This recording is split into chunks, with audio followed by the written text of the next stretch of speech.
Mr. President, as this session of Congress draws to a close, it does provide us with an opportunity to acknowledge and express our appreciation to the members of the Senate who will be retiring in just a few weeks. And one of those senators who is retiring and whose leadership and institutional knowledge will be missed is my friend Orrin Hatch of Utah. I've known Orrin since my first days 22 years ago in the Senate, and I've much appreciated working with him over the years. His mentoring, his guidance, his love, and his sharing of his faith have made a tremendous difference to me. He comes from a state that borders on my own. We're neighbors. As a Western senator, he has an understanding of what's truly important to the people in our neck of the woods and has fought to make this country better during his time in the Senate. But before I talk about his many accomplishments in public service, I want to acknowledge some of the other things about him that have also been mentioned, his life and role beyond the Senate. So often it's easy to gloss over things that are important to senators personally.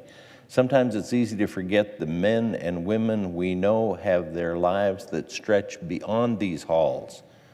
Orrin's been married to his wife, Elaine, for more than 60 years.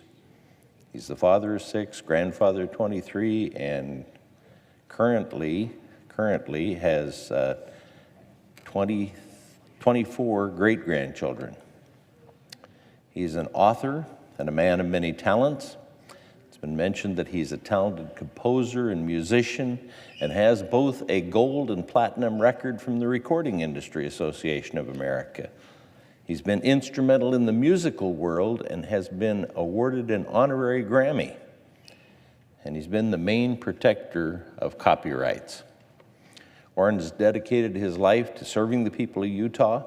He's always worked for the best interests of Utah. That includes Americans nationwide.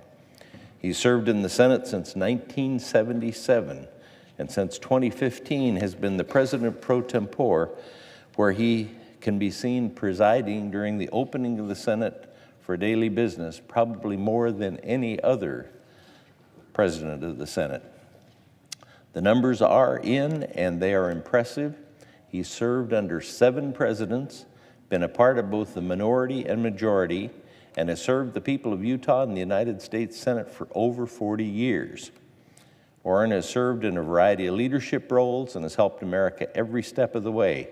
He's had the opportunity to serve as the chairman of 3 major Senate committees, the Health, Education, Labor, and Pensions Committee, the Judiciary Committee, and most recently the Finance Committee while it did the tax bill. He's run for president. He's been considered as a potential nominee for the Supreme Court. He's played a role in confirming every Supreme Court justice currently sitting on the bench. Orrin is eminently qualified for so many positions, and America has been lucky to have his leadership through the years. The people of Utah, our nation, and the people of all faiths were fortunate to have him to rely on. Orrin is a man of faith, one who defends others' right to worship in peace. He's consistently fought to rein in the federal government, has been a champion of responsible government spending and a leader of states' rights. He authored a constitutional amendment to balance the federal budget that received 66 votes, just one short of what was needed to amend the Constitution. One of those votes was somebody who just ran for election and said that that was the most important thing, and no matter how many times it came up, he would be voting for it. And he voted against it, and that was the one vote that was needed. Just by virtue of his legislative triumphs, he's helped to author some of the most consequential pieces of legislation in our time. Many have been mentioned. He paved the way for the sale of generic drugs and helped advance innovation for patients with rare diseases. He's contributed to the protection of children's health and well-being, as well as the rights of Americans with disabilities. I know one of his proudest accomplishments is passing the Religious Freedom Restoration Act, which protects individual Americans' right to exercise their religion. Most recently, he'd had the honor of having the Orrin G. Hatch Bob Goodlett Music Modernization Act named after him, which overhauled musical copyright law. We both have a strong touch of the West in our hearts that we express every day in what we do. That's why I wasn't surprised last year when Orrin announced he would not be running for another term in the Senate. He said, and I quote, "I've always been a fighter. I was an amateur boxer in my youth, but every good fighter knows when to hang up the gloves.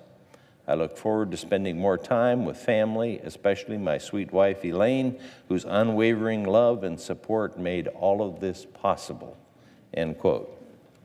Orrin has been a great source of strength and support for our party, and he will be missed. My wife, Diana, joins me in sending our best wishes and our appreciation to Orrin and Elaine. We wish them all the best as they have time to spend with those children, grandchildren, and great-grandchildren. Together, they've been great examples of the importance of public service, and we wish them the best in whatever adventure they choose to pursue next. Orrin, it will be said that it was well done, good and faithful servant. Happy trails. I yield the floor.